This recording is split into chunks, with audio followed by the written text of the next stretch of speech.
वो दिखाई देते थे मुझको, उसका सूक्ष्म रूप दिखाई देता, और मैं भी सूक्ष्म रूप में रहती थी और उनसे मतलब गुरु बनाई थी उन्हीं को जी। ब्रह्मा बाबा जो लेखराज बाबा हैं, जिनका नाम लेखराज नाम है, और जो वहाँ पर माउंट आबू में उनका ब्रह्मा कुमारी पंथ का बहुत बड़ा फाउंडेशन है। पहले तो हम लोग ऐसे गए थे कि मन का शांति होगा, कि मोक्ष मिलेगा, क्योंकि शिव बाबा हैं और शिव बाबा को मैं अपना इष्ट देव मानती थी, तो मैं अपने मुक्ति के लिए गई थी, अपना कल्याण कराने के गई थी।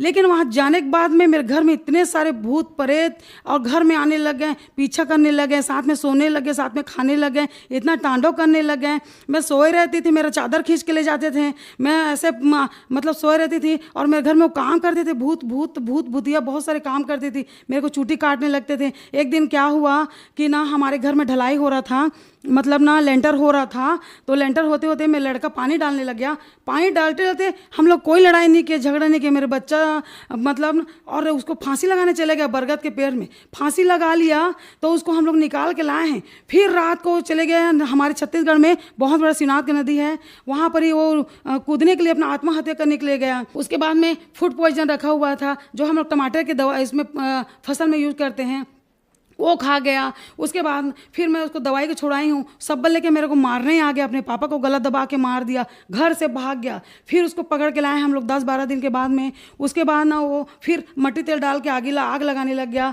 तो हम लोग जब शांति ओम शांति में गए हैं, पहले तो हम लोग बहुत सुखी थे, अच्छे थे, बहुत अच्छे थे, सब परिवार अच्छे थे, मेरे 2 बेटे हैं और हम लोग पति पत्नी 4 हैं, बहुत अच्छे। लेकिन ओम शांति में जाने के बाद में मेरी दुर्गति ऐसी दुर्गति हुई कि परमात्मा किसी को ना दे। जितने जन भी ओम शांति में हैं, मैं उन लोगों को प्रार्थना करती हूँ, बहन भाइयों, कोई ओम शांति में ना जाए। वो काल का पंथ है, काल ब्रह्म है, ज्योति निरंजन है, जो 21 ब्रह्मांड का मालिक है, ब्रह्मा विष्णु का पिता है, दुर्गा का पति है। ओम शांति नहीं है, वहाँ बहुत क्रांति है। जितने जन भी जाते हैं सभी आत्महत्या करते हैं। मैं बहुत जन के घर में जाके देखी हूँ, मेरे घर में दुर्गति हुई है। उसका भूत वो भाग गया, उसका भूत प्रेत हमारे घरों में रह गया। मैं एक दिन ऐसी खेत जा रही थी, मेरे पैर को एक तांत्रिक ने खराब कर दिया। मैं अपाहिज हो गई, मैं दोनों पैर बैंड हो गए। मैं ना इतना सारा रिपोर्ट लेके आई हूँ, कितना दिखाऊं, बहुत सारा रिपोर्ट है मेरे पास, 5 किलो का रिपोर्ट है। मैं बहुत दुखी थी, बहुत बड़े हॉस्पिटल में इलाज कराए हूँ, एम्स में इलाज कराए हूँ, सुनील के यहाँ बहुत ऐसे इलाज कराई हूँ, बहुत सारे रिपोर्ट है मेरे पास। जब मैं सभी दरवाजे बंद हो गए, सभी धर्मों से परेशान हो गई, जब मुझे कहीं पर ही शांति मिला, कहीं पर ही ठीक नहीं हो पाई, मैं ईसाई धर्म में कन्वर्ट होने जा रही थी उसी दिन। फिर मुझे किसी लेडीज़ ने बताया कि तू क्यों हिंदू धर्म हो के ईसाई धर्म में क्यों कन्वर्ट होने जा रही है। तो मैं बोले क्यों, जहाँ शांति है वहीं तो जाएंगे क्या। बोले कि नहीं, हमारा यादव जो कृष्ण है क्या वो कम है क्या, उसका सुदर्शन चक्र कम है क्या, एक चक्र चलाने से कितने सारे सभी को एक कर देते हैं। तो बोले कि नहीं, बोले बहन ठीक है, मैं ईसाई धर्म में नहीं जाऊँगी। फिर मैं घर आ गई, घर आने के बाद में मैं घर आई तो मैं बहुत दुखी रहने लगी। बहन जी, आपके ऊपर दुखों का पहाड़ टूटा हुआ था। आप बहुत सारे पंत संतों के पास गईं और बहुत सारे डॉक्टर्स के पास भी गईं। हारकर आप संत रामपाल जी महाराज की शरण में आईं। तो क्या संत रामपाल जी महाराज से नाम दीक्षा लेने के बाद आपकी बीमारियां परेशानियां ठीक हुई?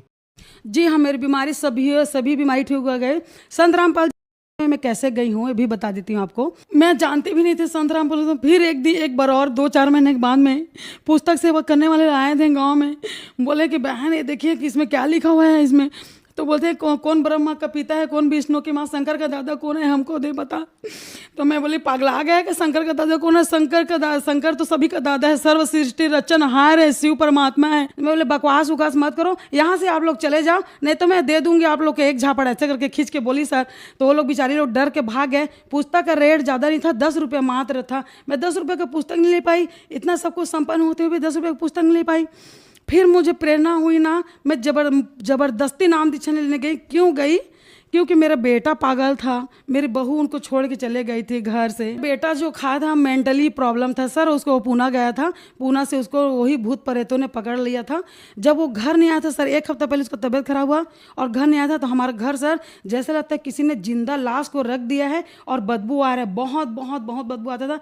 तो मैं ना ऐसे अमृत जल रखती थी, मतलब वो जो गंगा जल होता है, और ऐसे रखती थी वो शंकराचार्य का फोटो रखती थी जो बजरंग बली का एक करते थे। तो मैं ऐसे ऐसे करती थी, ऐसे ऐसे करती थी और गंगा जल का छिड़काव करती थी, तो भूत इधर मेरे पीछे, फिर इधर मेरे पीछे, कभी मेरे आगे। तो मैं उससे बात करती थी, मैं कि देखो भूत प्रेत से मुझे डर तो नहीं लगता, लेकिन मैं पूछती हूँ तुम लोग मेरे पीछे क्यों पड़े हो, क्यों पड़े हो, बताओ मेरे को क्यों परेशान करना चाहते हो इतना। मैं तो किसी को परेशान नहीं करती, कभी किसी का 1 रुपया नहीं खाई हूँ, अगर मैं खिलाती हूँ तो मैं लेती भी नहीं हूँ। ऐसा करके अगर अच्छी आत्मा हो तो आप लोग चले जाओ, क्यों मेरे को परेशान कर रही हो। ऐसा करके 2 दिन नहीं हुआ सर, मेरा बेटा आ गया, पागल हुआ, एकदम पागल, नंगा घूम रहा है। मेरे पति और मेरे बेटे जो है पूना गए थे काम करने के लिए गए थे, बिल्डिंग का काम करने के लिए, लोग आ गए। फिर हम लोग देवादा में उसको भर्ती किया, मेरे बेटा को देवादा में 25 दिन रहा, 1 लाख रुपया लगा। यही नांदगांव जिले में देवादा करके, अंजोरा देवादा करके एक हॉस्पिटल है, मेंटली हॉस्पिटल, वहाँ ठीक नहीं हुआ सर, वहाँ ठीक नहीं हुआ। उसके बाद में मैं जितने ओझा तांत्रिक है जितना पैसा मांगते थे सर, मैं उतना पैसा दी हूँ, लेकिन किसी तांत्रिक का उस पर असर नहीं हुआ। ऐसे त्रिशूल उठा लेता था मारने के लिए, ऐसे पता नहीं क्या क्या खा था। मैं बहुत उसको 26 साल का लड़का, जवान लड़का, नंगा घूमता था सर, मुझे बहुत बहुत रोना आता था। मैं परमात्मा, अगर कहीं पर धरती पर है परमात्मा तो मेरे बच्चे को आगे बचा ले माले। रात दिन रोती थी, बहुत रोई हूँ। अगर किसी को विश्वास नहीं है कि मेरा बेटा पागल नहीं था, ओम शांति में जाने के बाद मेरा बेटा पूरा पागल हुआ है, तो मेरे गांव में डंगनिया है, तहसील धमदा, जिला दुर्ग, आके देख सकते हैं। मेरे बेटा को जिन पकड़ा था तो ना बांध के रखती, संकल में बांध के रखती, पलंग में इतना सामान है फिर भी ऐसे ऐसे उंगली करके ना ऐसे उठा लेता था, दरवाज़ा तोड़ के भाग जाता था। हम लोग उसके बहुत बहुत बांध के रखे हैं, ये देख सकते हैं, देखिए देखिए देखिए, मोबाइल में है, मैं रखी हूँ। ये फ़ोटो 2 साल 3 साल पहले का फ़ोटो है। अभी तो मेरा बेटा ठीक हो गया गुरु जी के शरणों में आने के बाद में। ये मेरा फोटो है, देखो। जब मेरे बच्चे को ना तबीयत खराब हुआ था, मैं लड़का को जब मैं बचाती थी, जहाँ नहीं ओझा तांत्रिक के पास लेके जाती थी, ओझा तांत्रिक ने मेरे ऊपर वार करना पड़ दिया, मेरे ऊपर भूत प्रेत को ना फेंकना चालू कर दिए। मेरा घुटना खराब हो गया, देख सकते हैं मेरा फोटो, झूठ नहीं बोल रही हूँ। मेरा हाथ में पूरा चिपक गया था हड्डी, और दोनों घुटनों का जो कटोरी है निकल गया था। एक तो भी सेट हो गया मालिक के दया से। संत रामपाल जी महाराज की शरण में आने के बाद आपको क्या लाभ मिले? हाँ जी, बहुत लाभ मिला है मालिक के चरणों में आने के बाद में।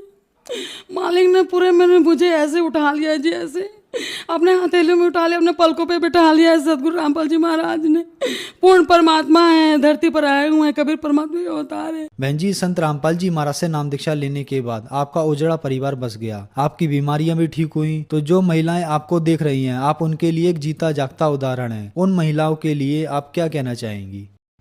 पहले तो मैं बताना चाहती हूँ, सबसे पहले मैं छत्तीसगढ़ की निवासी हूँ, और छत्तीसगढ़ में सबसे ज़्यादा तांत्रिकों को मानते हैं, भगवान को कम मानते हैं। तांत्रिक 90% मानते हैं और भगवान को 10% मानते हैं। तो मैं जितने भी छत्तीसगढ़ के निवासी हैं उन लोगों को ना प्रार्थना करना चाहती हूँ कि तांत्रिक को चक्कर में मत पड़ो, अपना पैसा बर्बाद मत करो, समय मत बर्बाद करो। धरती पर भगवान आए हुए हैं, इन नाम दीक्षा लो, अपना कल्याण कराओ। और भी बोलना चाहती हूँ, जो ब्रह्मा कुमारी में जुड़े हुए, खास करके ओम शांति में जुड़े हुए हैं, जो कुंवारे हैं, कि बोलते हैं कि हम पवित्र रह के हम अपना स्वर्ग में जाएंगे।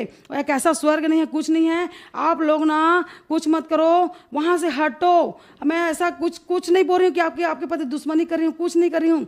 सिर्फ ना मैं बोल रही हूँ वहाँ से आप जाओ, वो काल का पंथ है, काल का मंत्र देता है, कुछ नहीं है वहाँ, खोखा है, कुछ नहीं, बिल्कुल कुछ नहीं है। आप लोग ना ब्रह्मा कुमारी के लिए खास करके मेरा निवेदन है, क्योंकि ओम शांति में जाने के बाद मेरा घर उजड़ गया था, गुरु जी के चरणों में आने के बाद में मेरा घर सुधर गया है। सदगुरु रामपाल जी महाराज के चरणों में आने के बाद में। दर्शकों, आपने देखा कि पूर्ण संत के ना मिलने से और शास्त्र विरुद्ध साधना करने से इस बहन का जीवन कितना नरक बना हुआ था।